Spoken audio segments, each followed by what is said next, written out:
Minit betenarateneshkeem. Manat iteramistuftarateskedem. Mian. Mian. Mian. Masnemalorasket edeftemokrotsenef.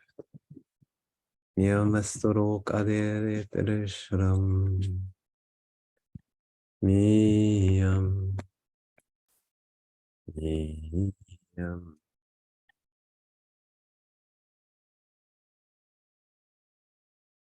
Sim, dit emskot eret elmstorm eret.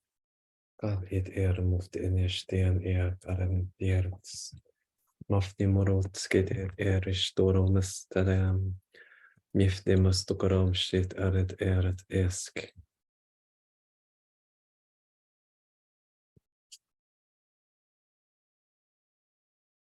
Miom storom kalendistert.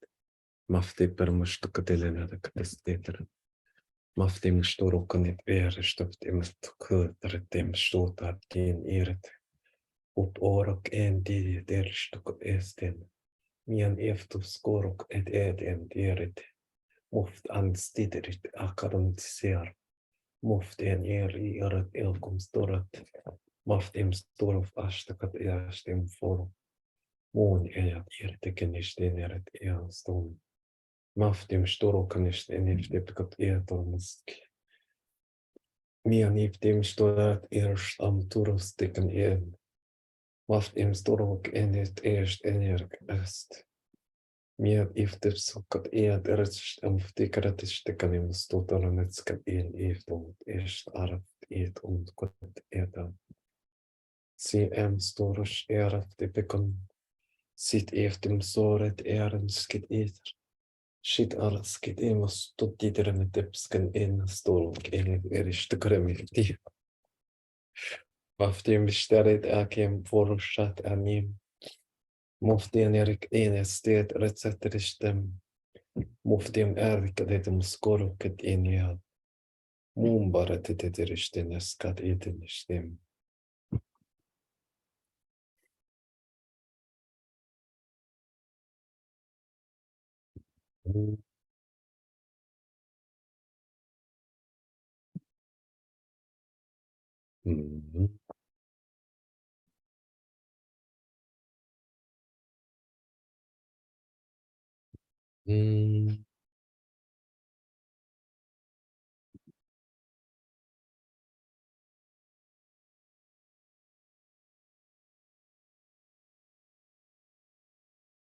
Minifti puruk an siet erem sharam. Kop akat siet eft sot arstem fog. Softe erkunen erstum. Man eret kum siet eftim. Maar eftip skot eerst eremok akia. Fufkaram stien eftip sukrok. Fum arat shirip erat sat.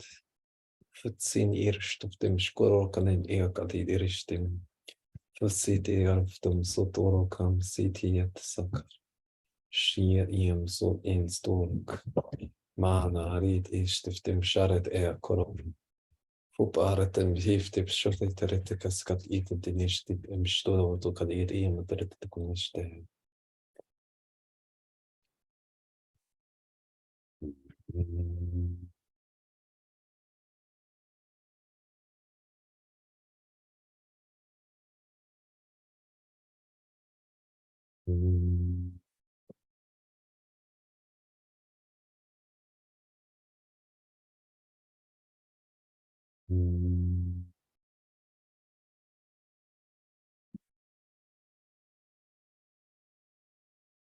Sit skim don stede efter besökt. Temperamentekin tieton tämän ehastom tonjört. Umbarat karam sit stim farateat. Pukara mastif im eftim sharat. Mi bite drishafte pftarat kund. Fuparat kadidan muste drishaftam. Fumbatia rukara kanifteana mastit. Umat ianeftup kurup kin.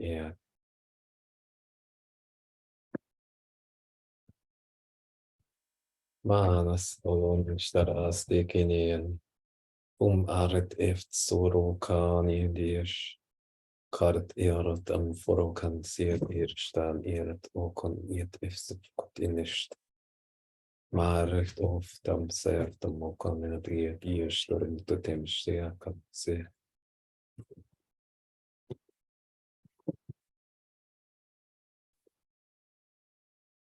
Ana staram sit erin mestukadi. Våra försäktim bakant indish. Mieftim morok an ukarashatan. Kiem oroftim starat askil irit. Dim ishtaram forokt eristan taret. Maftim orokatit isterit era. Sean orokan isterakan aftim unstakretikret enistim. Sim poftamashtare kadite. Morot entferat askil element eret. Morokan isteret imsa irknim. Morotin irakashtarati kumsorknim.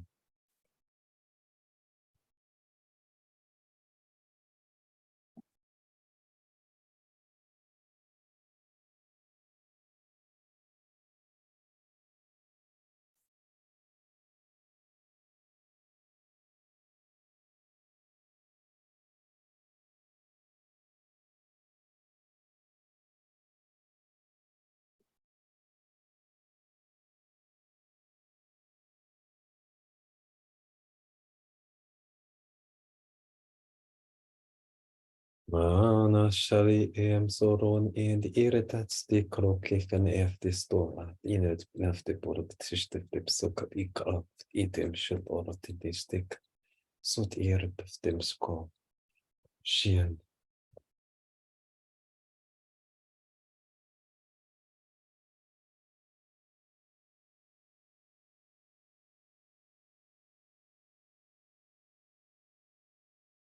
Niin efter sokat ider Nika, miftet skorokan ishtar staramastin. Kukanin ishter storomanin iftim storot seet fruktisten kadan iftim shit. Mukom arat krom seet shol. Mormas iftim sharet krom seet Kit stukaran ishtim iftim stukaret ishtakarat etem sorot itishte. Kiat tim dirist iftim stadat katator katakidilmeshte. Kienem. Kienem.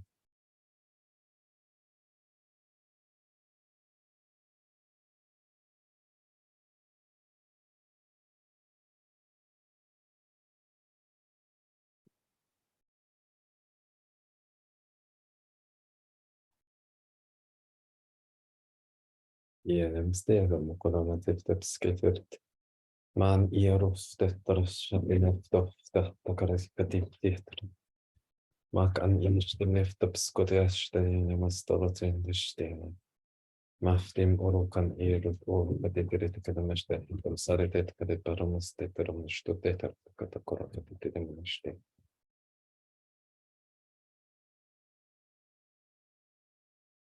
Niamsa.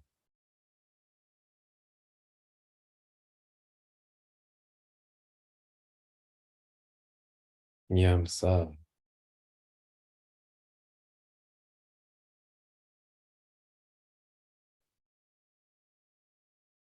Niamsa.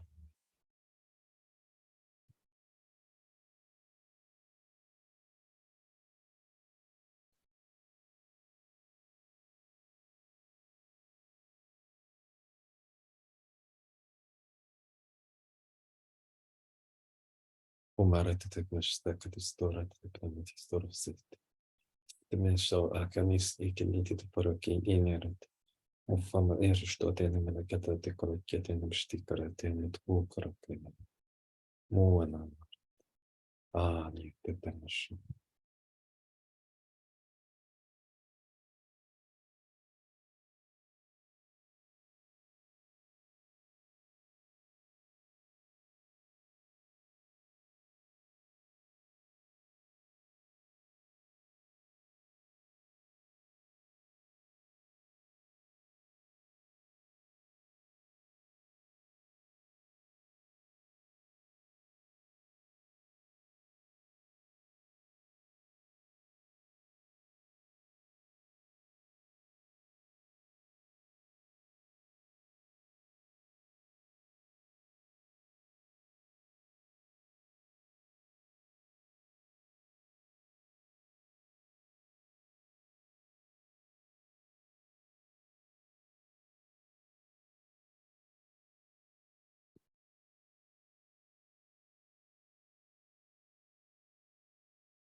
Yes. Thanks for waiting patiently. Welcome to the July 28th, 2023 edition of Why Am I Like This? Some of y'all might have noticed that the emoji changed from a purple circle to a purple square. So I look forward to figuring out what that's about. Two of the light bulbs blew while I was getting ready for the session. And then I replaced them. And then one of them blew again. So there's definitely some very interesting energies about, but I feel like container is more or less locked down. And I'm ready to give the guarantee I give every week, which is that nothing that happens in this container will result in the accumulation of undue karma, and karma which is ready to be ripened or unraveled or resolved will be resolved, ripened, or unraveled in this container. Thank you for joining me again. And basically, most weeks I ask if anybody has any questions, and then I kind of wait, and then I sort of intuitively pick some of the questions which have been offered to this container. And I've already picked questions this week, but if anybody has any questions, then I'd love to hear them. And I just kind of have faith that whatever I say in response to these questions will work altogether. And you can feel free to unmute or get into the chat if you like. But also, if there's no other questions, that's cool. I'm very curious about how I'm going to answer these questions. I'm just going to read them out in no particular order.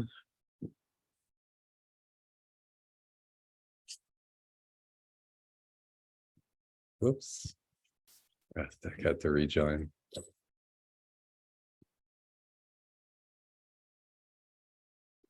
So the first question is, how do you define collaborative refinement? The second question is, why is it that so many people you have worked with have psychically attacked you, if that's what happened? And in what way might you say that it is part of your initiation?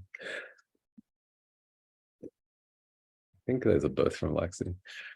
And the last one, I think I might have just like asked myself, which is, why is it important to you that mystics are supported materially, and how?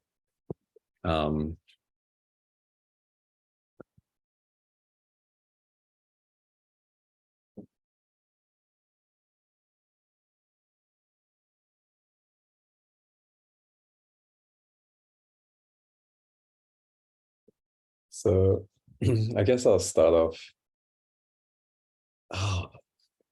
like feeling myself having to resolve a lot in order to try to start talking about this. But I guess I'll start off with a question about, how do you define collaborative refinement? I'm very curious to see what comes through. So I feel like I'm having to clear accumulations around the egregore of collaborative refinement, because it's something that we've talked about in the Broom quite a lot. And we've talked about it in certain contexts of space and time. And as a result, I could say that when I try to get to grips with what is gestured at, like term-wise, by collaborative refinement, it's sort of like clouded somewhat by the conversations that we've had about collaborative refinement. And I feel like, as a general principle, this is perhaps useful because it illustrates how naming things can result in having them anchored in certain contexts of space and time, or like what we talk about when we talk about containers, or at least like snapshots of certain containers. I feel like as I kind of work with the karma that's accumulated around that term and try to get to the term that's gestured at, or that has been gestured at every time it's been used, at least by me and probably by other people as well,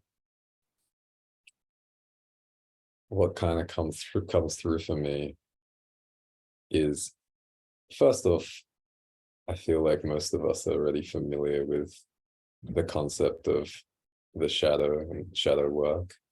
And I guess I'll cite it just for completeness and for posterity as a snapshot of my understanding of the shadow. But what I'll say is that for me, the shadow gestures at the karmic accumulation that's in our field, which ends up obstructing or dilating or otherwise filtering the light of our awareness. And I feel like it's possible to relate this to more standard definitions of the shadow, by drawing a connection between what I said about karmic accumulation and what other people speak of as unconsciousness, or what we are unable to see. And what I'll say about that is that usually when we cast the light of our awareness upon other beings or other beingness or material reality, which for me is composed completely of beingness and perception, what we see is not fundamentally super different to what we're used to seeing. And because of the orchestration of spirit which arises in our body has some level of constancy based on karmic accumulations that result in our ability to remember things, what we see with the light of our awareness, or what is returned when we give awareness to other things, and awareness or perception or perceptivity is given back to us, tends to be very stable. And I feel like there are reasons that we find this quite good, and stabilizing and very proper for our functioning within the current time conceptual matrix or consensual conceptual matrix. I would say that it's not necessarily the only way to have a stable sense of self. So in order to fill out what I'm saying a little bit more, I'll say that our ability to see from the existing space-times that we occupy into other space-times that our bodies have experienced and received experience with via the light of our awareness is just like one faculty for having a stable sense of self. And I would say that the faculties that we're most accustomed to using, and in some ways we're trained to use from the moment we start to develop the faculties of memory as babies, is unrelated to clear gnosis, if that makes sense. I guess I'll pause there. And I think I'm also going to finally take this opportunity to get some separation from my cat because she's biting me.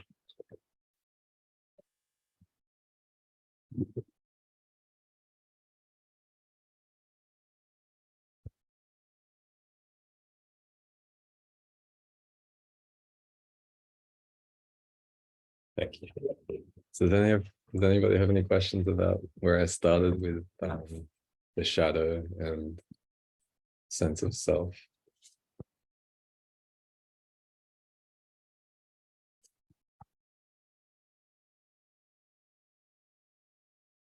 Cool.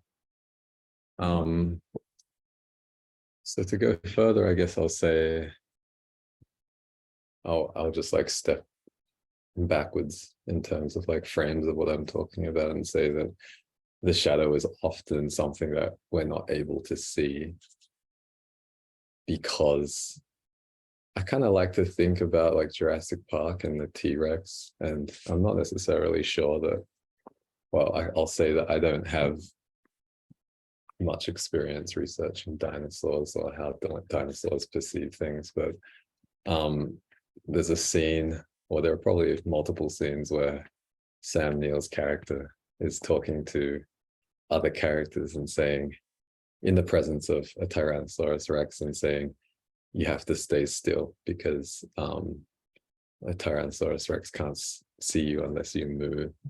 And I feel like by analogy, the same concept applies to the shadow, in the sense that because we are mostly trained to use faculties of memory, which I feel like is still somewhat unexplored by empirical science, it's very difficult for us to see what we're not seeing because we're used to not seeing those things. And in the meantime, what's coming into our experience through the light of our awareness is, you could say, mostly novel enough. And I feel like a corollary of that is that perhaps it's necessary for our experience to maintain some kind of stability, which might result in what's commonly called NUI. I'm not sure if I'm pronouncing that correctly because clairaudience is something which is still kind of fermenting and opening up for me. Or it might be necessary to experience something like boredom or the clarity that people talk about tuning into when they meditate in order to be overly dazzled enough to start seeing like what we might call the shadow. So I feel like on a level that I feel like most of us understand, collaborative refinement relates to I'll say space-time contexts, or is, you could say, the term of collaborative refinement gestures at a terma, which in some ways is a perspective of reality that collects space-time contexts. where separate beings are able to show up in our experience in ways that show us things about the limitations of our experience through what shows up within the light of our awareness. Mm.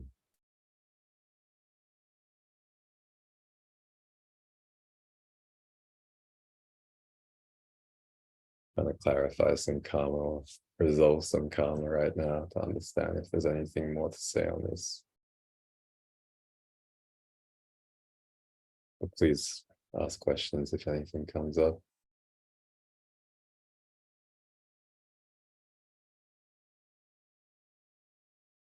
I'll have to say it sounds fairly obvious to me. Perhaps something that came out of my explication is novel for somebody who's watching this right now or later.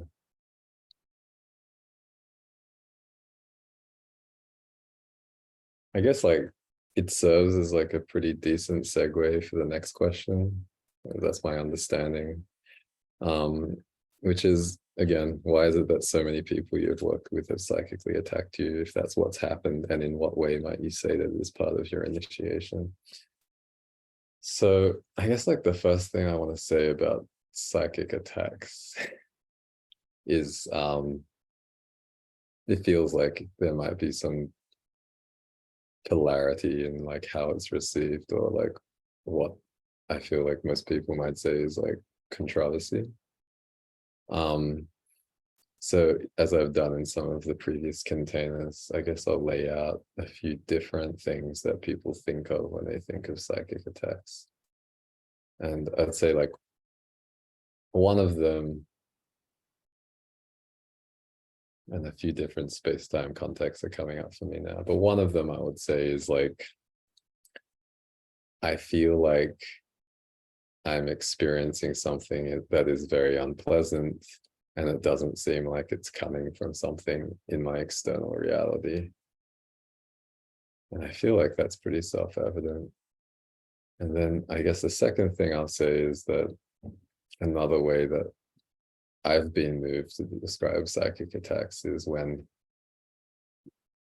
the energetic emanation of some separate beingness touches something that's in my field. And I feel like it's probably relatively tractable to connect this with my answer to the previous question about collaborative refinement. And I think about how, yeah, I think I've used this analogy before, but when a tuning fork is used and it produces a type of sound wave,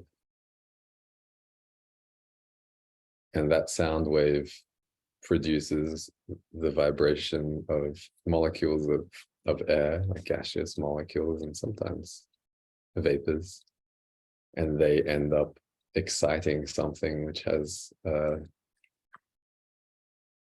could say, I think I'm forgetting the term right now. The term that's coming up for me right now is natural frequency, but it doesn't feel like the term that's used in, say, like acoustical engineering or something like that. But when this excitement of matter ends up touching something which has a natural frequency, which is within the range of that vibration, then it starts to vibrate sympathetically. And then this sympathetic vibration ends up growing. And this is like what acoustic engineers or a lot of different people call resonance. And I think it's kind of funny to me that in spiritual circles, often when we say that we agree with something, we'll say that it resonates, because if you look at resonance, say in the field of acoustical engineering or structural engineering, it's generally something that you want to avoid. And recently I've been using like an animated GIF or GIF, which shows some footage of the Tacoma Narrows Bridge, and the bridge is like beyond stability. So it's going like this, and then the concrete, which is part of the construction of this bridge, which is what contributes to its stiffness, which is what contributes to the the resonant frequency or the natural frequency of this bridge starts to crack, and then all of the cars which are on the bridge, which also contribute to the stiffness, and the people who are on the bridge start to like find themselves in danger. And I feel like something like this is what happens to our nervous system when we're resonant with something. So to go back to the idea of like people talking about resonance when they agree with something, I think sometimes I would say it's accurate, in the sense that often when somebody says something and it agrees with a perspective that we have, it can cause an excitement which leads to nervous system dysregulation.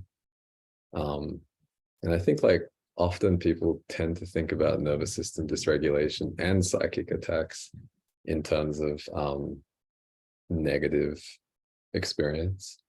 And I guess like what I'm talking about here tends to relate to positive dysregulating experience, which is something I've talked about before on Twitter, which nonetheless causes nervous system regulation. And then, as I've talked about, I feel like in some of these other containers, when our nervous system is dysregulated, we lose clarity, and then we tend to leak energy unconsciously. And the way that this kind of touches, I'll say, the terma of psychic attacks is that when we leak unconscious energy, as I've said in the past, thought form complexes, demons, and also beings which are possessed by or harbor thought form complexes, particularly which are also resonant with the frequency of one's nervous system, or you could say with the frequency of one's energy body, of which the nervous system is just a part, then those thought form complexes and thought forms can be drawn towards our energy, and then they may find a way into our energy body and cause the negative experience that people associate with psychic attacks. So I think for me, at least, like my sense is that these two different ideas of what psychic attacks can be somewhat controversial, because on the one hand, what seems clear about the idea that psychic attacks come from outside of ourselves is that it's something that happens to us. And the definition over here sort of indicates that there's some responsibility for that in each individual. And I feel like it's a relatively, I'm trying to shield what I'm saying over here, because I feel like it's a relatively short step or like jump from this definition of psychic attacks to some of what people say about, say, like the law of attraction, which is like, which kind of is like relatively close to different terms relating to what people might call like victim blaming, or implying that if you can be psychically attacked, then it's your own fault. And I guess I'll pause there and see if anybody has anything to say about this before I move on to like the crux of the question. Part of me feels like it's kind of repetitive of things I've said in the past, or can be relatively easily inferred from things I've said in the past, but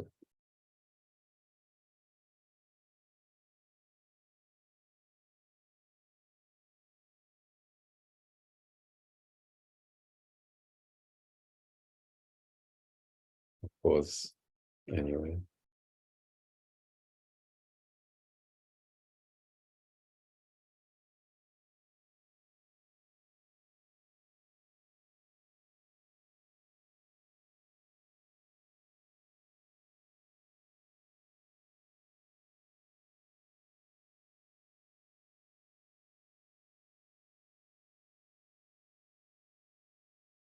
Very curious if in the next part of my response to this question, I'll actually talk about people specifically. And I guess the sense I'm getting when I ask my body is, yes, this is how I ask my body things. And then the second thing I'm kind of curious about is if I'll name these people, and my body is saying no. Okay. So,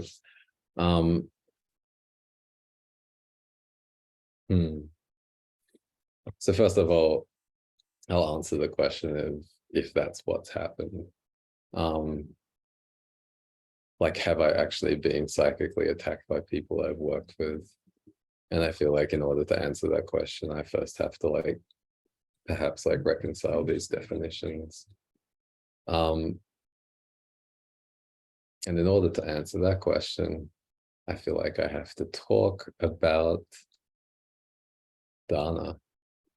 So no one's asked me a question about dana yet, but I guess like maybe I'll talk about dana a little bit in connection also with the third question about why is it important that mystics are supported materially and how.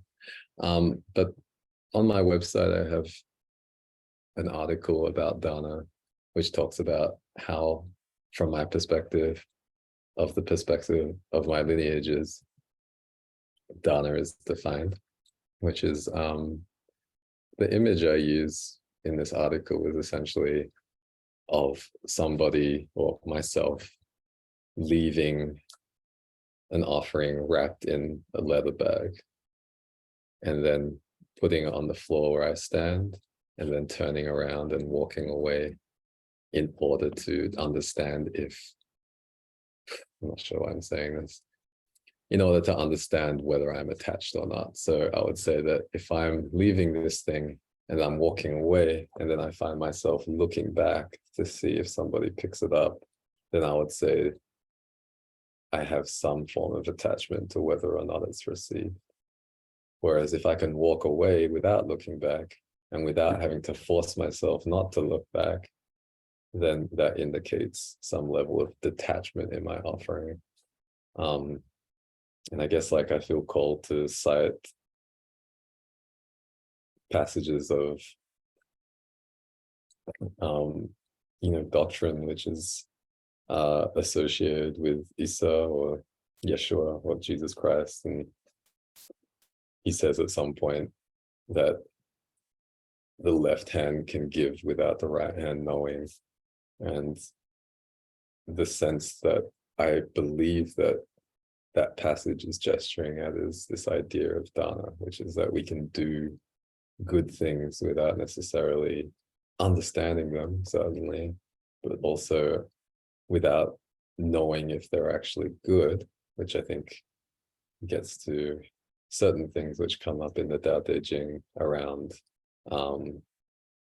morality and ethics, and the idea that true alignment with Tao is sometimes not necessarily aligned with morality and ethics, but finally also I feel like it gestures at this idea that the most hygienic way to offer something from my perspective, the perspective of my lineages, and also from lineages which I don't necessarily feel claimed by or stake a claim to, is that we should be able to behave or like do or act or give without having to know what the effects of what we're offering or acting or doing or giving are. I guess I'll pause there. I'm going to commune with the spirit of tobacco and mint and see if anybody has any questions about what I'm saying so far.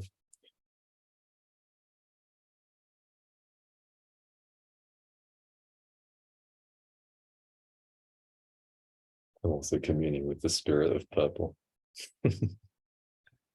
You're seeing what's happening with the fucking light?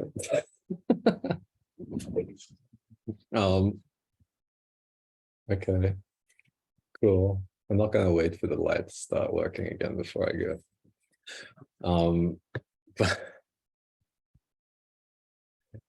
so speaking about dana and offering without necessarily understanding if what we're offering is received or understanding what the effect of what we're offering does or is. And the way I'll connect this back to the concept of psychic attacks is I believe that what I was saying over here about psychic attacks occurring due to karmic accumulation in my field is true. And I also believe that the idea that psychic attacks come from outside of us is true. And the way that I'll reconcile that is that I believe it's only possible for something to be considered a psychic attack if it happens from outside of us. And I believe that it only happens when something is done outside of the spirit of Dharma.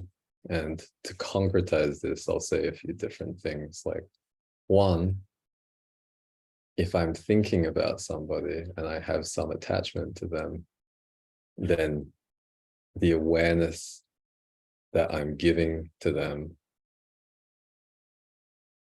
will probably be felt by that person in some way. And this sounds like, and I feel like it probably sounds like a reasonable claim to all of y'all, but I feel like it's a claim that probably a lot of people who aren't all of y'all, or like people who share characteristics with all of y'all, might sound crazy too, right? So, and I would say that this is probably because most people are not necessarily dedicated to the refinement of their awareness, and they can't necessarily like feel when somebody is watching them, like say they're physically co-located, or thinking about them, whether they're physically co-located or not, or thinking about them or watching them or scrying them even when they're not physically co-located, and they're not necessarily connected via Zoom. So I feel like most sensitive people are probably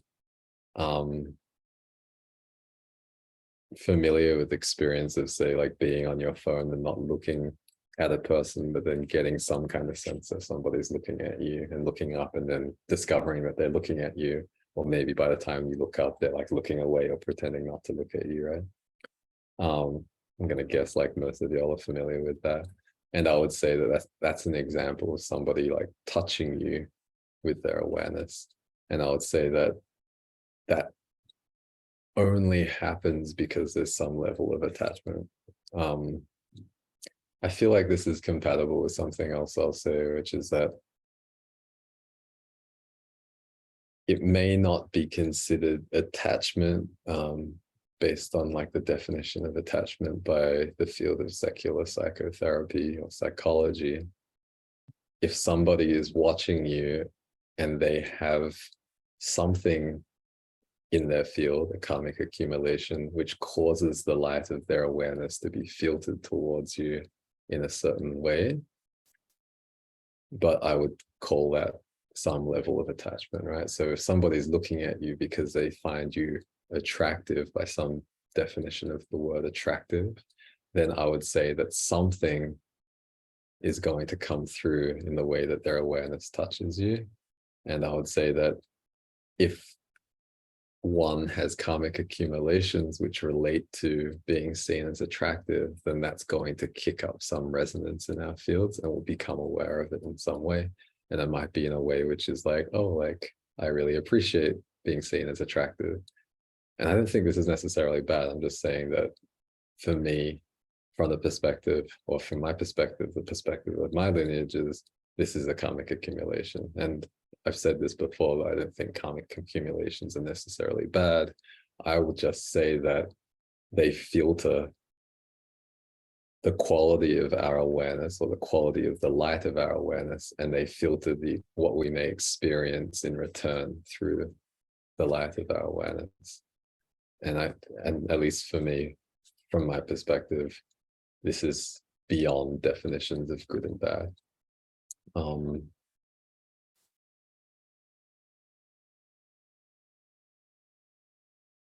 I feel like I want to draw a connection between what I'm talking about now and what I've been talking about with regard to metta on the timeline, or things I've talked about with regard to metta on the timeline before, and things I've been saying in the safety channel, or some of the threads in the safety channel, in the broom, which you can join if you're not already in the broom,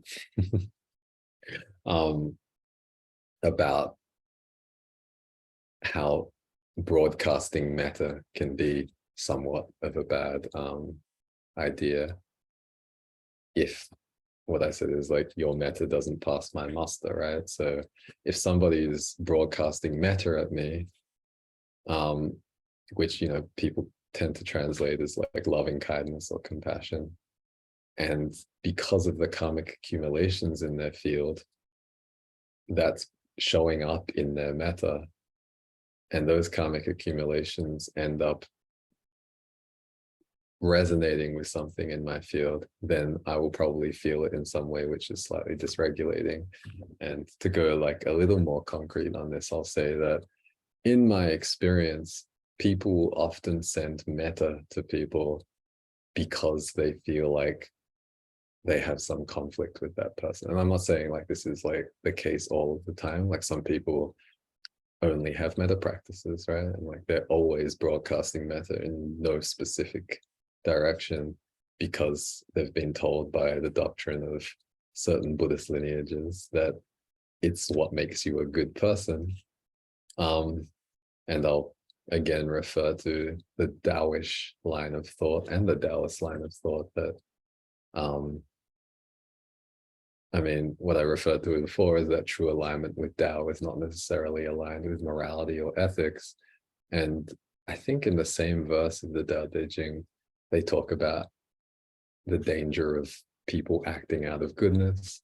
And again, I'll refer to a teaching which I would say is like idiomatic or is a common aphorism in lineages or cultures which descend from Christian lineages, which is the road to hell is paved with good intentions, right? But hopefully, like what I've said about metta and also karmic accumulations that can result in filtering of the light of awareness illustrates why this can be a bad idea. And then I'll go more specific again and say that like often in my experience, when people are trying to send metta to somebody and there is some kind of conflict or some kind of attachment, or, I would say outside of time, any form of attachment to someone is likely to result in conflict, then in that instance, hopefully it's somewhat clear how the person who's sending metta to the other person has some form of attachment to resolving the conflict, right? So I think a really simple way of saying this would be, I'm going to send metta to this person because they don't agree with me. And hopefully it's clear how that's attached. And then you can imagine that a person who is like relatively sensitive in specific ways will feel some artifact of that intention in what is being received by their body. And then that's going to likely kick up resonance because most people don't like intentions which are not compatible with their current perspectives to enter their body. And you could say go into a conflict of like perspective versus perspective. And then that's going to cause some kind of conflict, right? And then I would say for the people who are sensitive to this, who aren't necessarily like clarified enough to eat this karma, I would say that that can cause dysregulation, which kicks up thought form complexes, which cause them to think about either the person who is sending them metta, or they can just like become possessed, let's say, by thought forms and thought form complexes. And then they may end up broadcasting an energy in response to this disturbation, which causes the other person to feel psychically attacked. And this is kind of like an example, again, of like how resonance may start like this, and then it becomes this like really big thing. Yeah, hopefully that makes sense for y'all so far. But if anybody has any questions, please say something. I'm just going to stop asking because I feel like y'all mostly ask questions pretty openly when you have them. So to kind of dispositively answer the part of the question of like, if this is what happened, like if you were actually psychically attacked, I would say yes. And I'll say like one time I felt like I was being psychically attacked by somebody, and most of you know about this because I've talked to you about it privately.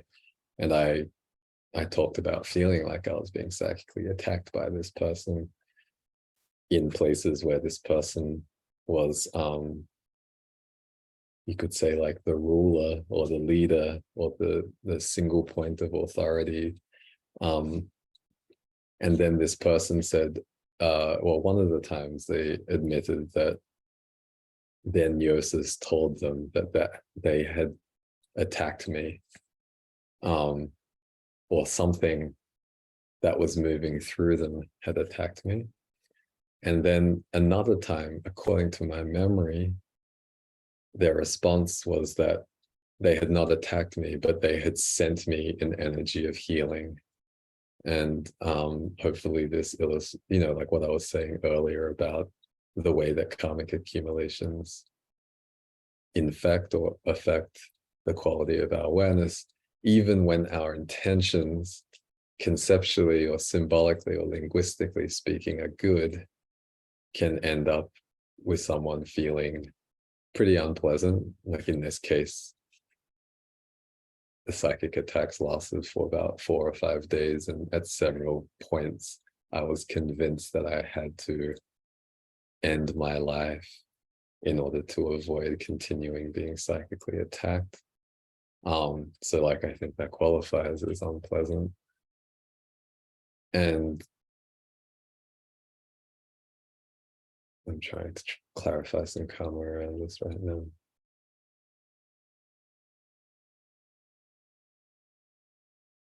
I'll also say that according to my gnosis right now, I am chasing down some emanations which I only have somatic traction of now that I've resolved karma around talking about what happened.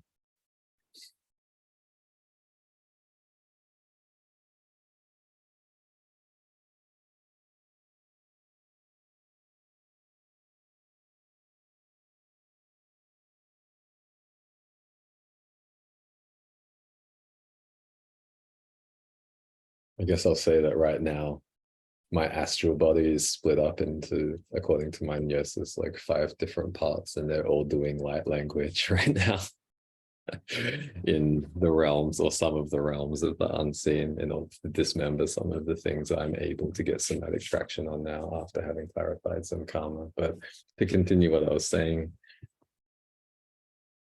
hopefully, or to recap and continue what I was saying, hopefully what I'm saying about karmic accumulations and how they can affect even like well-intentioned emanations of energy, or even if you don't call them well-intentioned emanations of energy, just like well-intentioned thoughts about people, it makes sense and goes some way towards explaining why, for me, refining our awareness is very important. And you could say, like, I could explicate this and say that, like, for me, it's necessary to refine my awareness because I feel like I'm probably going to be thinking about other beings for some time.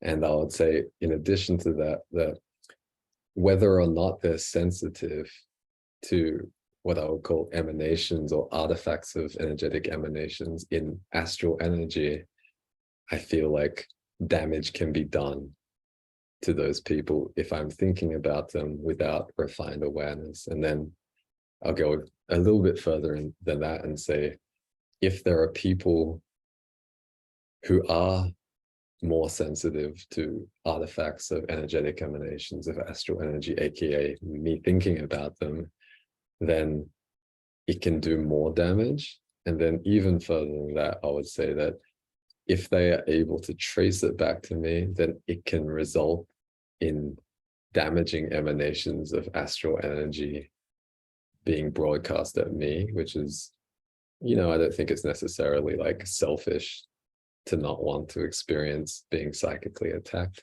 And then finally, I'll go even further and I'll say, and I feel like this is topical because, what people are calling Guru Gate on Teapot is a relatively controversial topic, and I'd say like a very important topic. If those people are sensitive enough, then they may accuse me of psychically attacking them. And to wrap all of this up, I'll say, yes, I feel like I've been psychically attacked by people I work with, either with them being like clients or customers of me or receivers of energy work from me. And I'll say that I've been psychically attacked by people who offered energy work to me. And I'll say that probably all of us have probably thought about people who we've either worked with or either that we just know with awareness, which is not necessarily as refined as it needs to be, so that we can think about them without touching their fields. And I'm very curious what y'all make of this and how it gets I'll say digested within the container that we're calling safety in the broom. And I'm very curious about how I'll digest it myself, because I'd love to remind everybody that I'm just like channeling now. None of this is stuff that I premeditated. I guess the final part of the question is, how has this been an important part of your initiation? And I'll say that it was only after I had experienced being psychically attacked by this person that most of y'all know about by this point, that I was able to receive what I now understand about the nature of Dana. And you could say that my experiences with this person and the karmic accumulation that the emanations of this person showed me in my field allowed me to transmute them. And I'll say, like, according to my gnosis, I came very close on many occasions to like not making it, which I would say is becoming what some people call an empty seater, or like having all of the light of my soul being taken by this person, but like more so what I would say is the vaster self of this person. But luckily for me, I was able to transmute the karmic accumulations which were getting kicked up by this person. And then in the space that was freed up by dismembering these karmic accumulations, I was able to receive like what I now understand and tend to transmit to other people about the nature of making offerings. So I feel like some of y'all have probably picked up on some of my offered terms, or you've been in session with me, or you've been in containers where I talk about making offerings outside of people's fields. And I'll just go back to what I said about Dana and say that from my perspective, offering things outside of people's fields, either by saying that or by doing it in a way which is known to one somatically, it's possible to avoid broadcasting energy at the person. And I feel like there might be some confusion about this, because like, let's say like I'm in front of somebody and I'm saying, I'm making offerings outside your field. How can I not be thinking of them? And I would say it's like very subtle and it's very difficult to discern based on material things alone. But I would say that there is no disorganized energy which is corded to thought form complexes, which are housed within my body, which are causing me to give awareness to that person's field in ways which can cause conflicts of perspective. And therefore, when I make these offerings, it's possible to avoid doing what this person did, which is to beam energy at me, which caused me to experience resonance and a lot of psychic attacking or unpleasantness in my field. I guess I'll also say that there's a way that this question is phrased, which imply, it could be received in a way which implies that my initiation is complete, but I'll say that from my perspective of the vast self perspective, I am not done being initiated. I will say that since that episode, I haven't experienced anything anywhere near as difficult. And my sense is, or my perspective of what my vaster self's perspective is that my initiation will continue with progressively less difficult spiritual emergences / emergencies.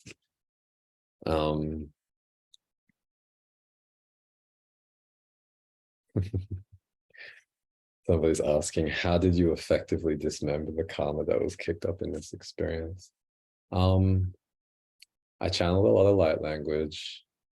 My sense is that I exercised and dismembered not only the spirits or the aspects of those spirits which were broadcasting what I would call tainted awareness at me, but I would say that my sense is that my vaster self used my vessel to dismember the thought form complexes which were housed by, well, the thought form complexes related to this which were housed by that person, and also dismembered aspects of the beingness of the vaster self of that person. Does that answer your question?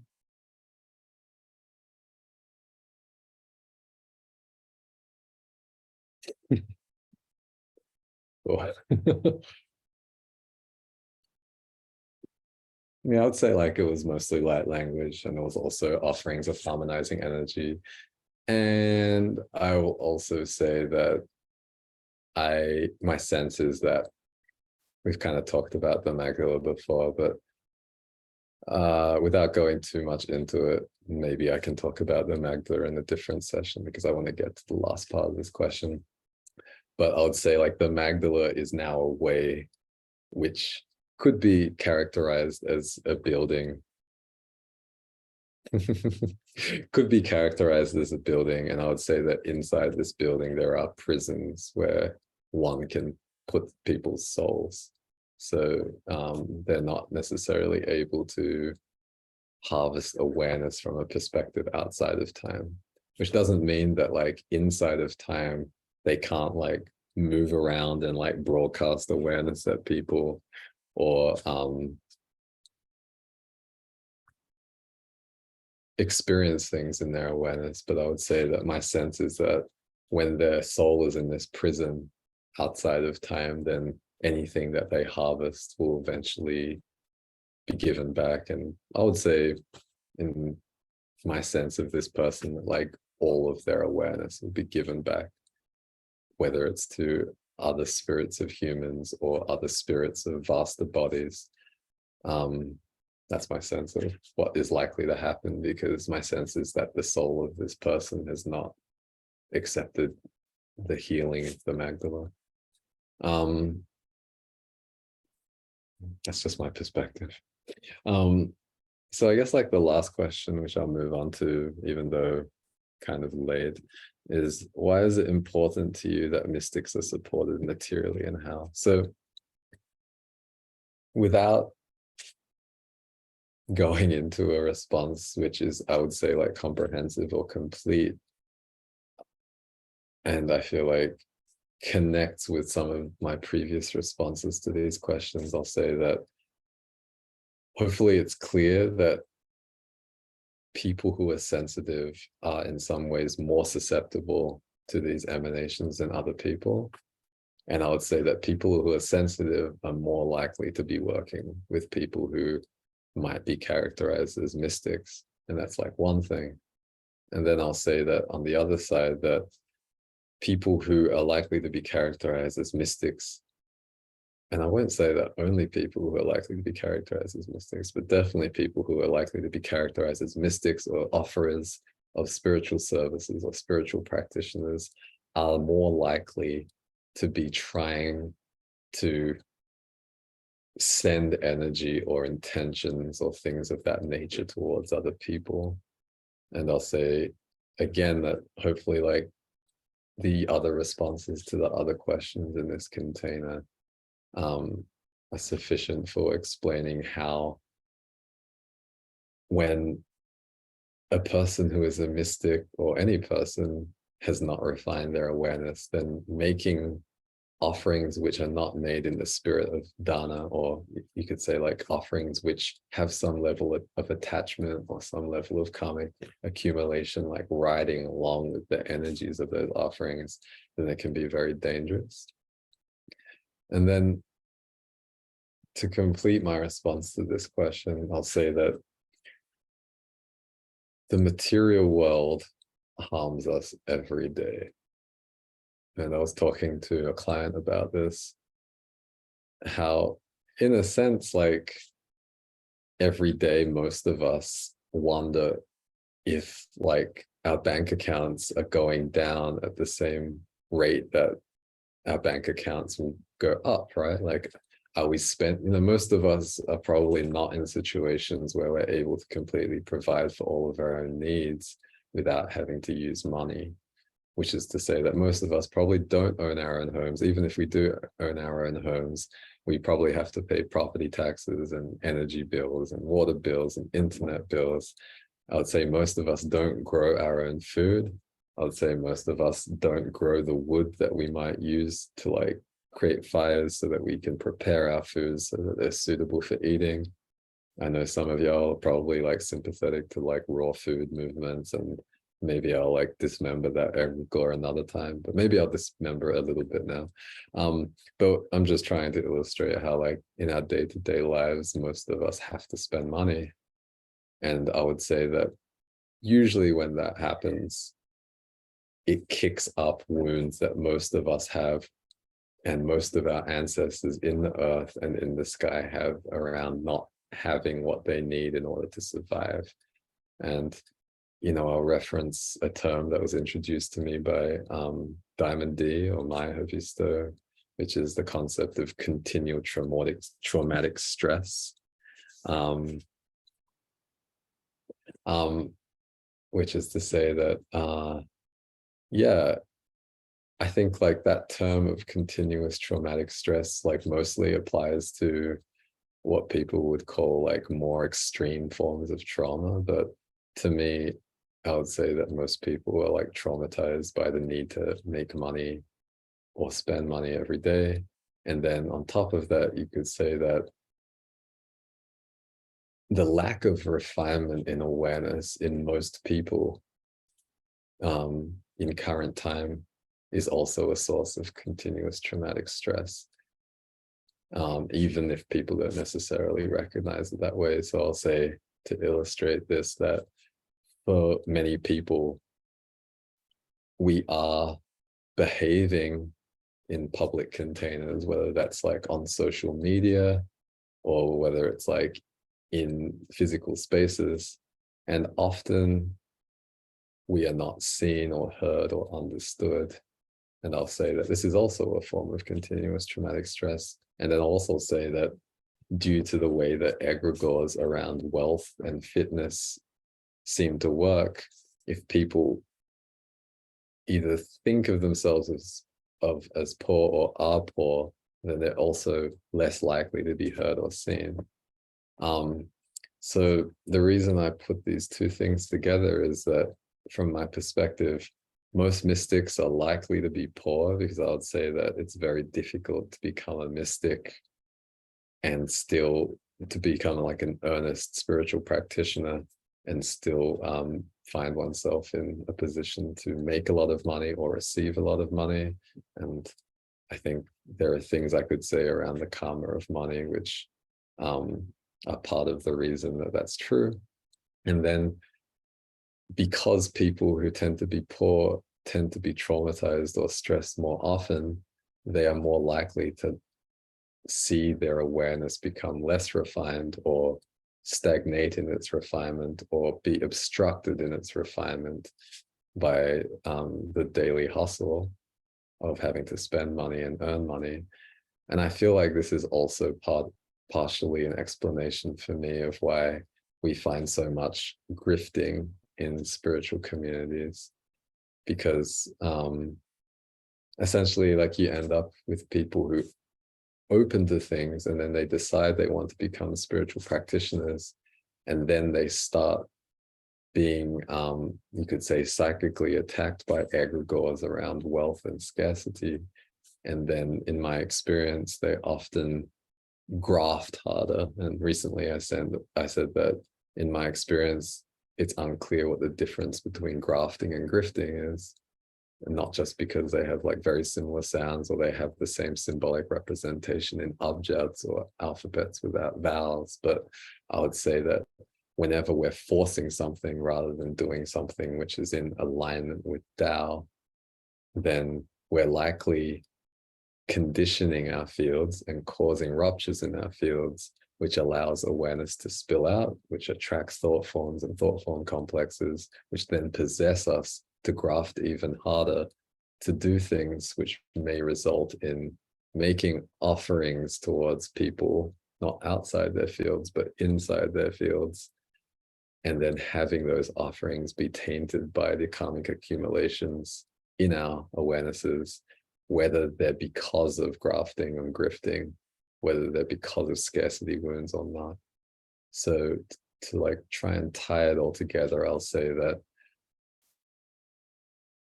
of course, like it's nice or necessary for mystics to be supported financially or materially, just because it's sort of nice for anybody to be supported financially or materially. But I would say it's particularly important for mystics to be supported materially because of the things I've said.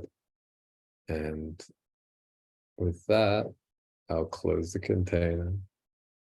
And of course, I'm going to put the chat and the recording into the thread for Why Am I Like This in the 000 space.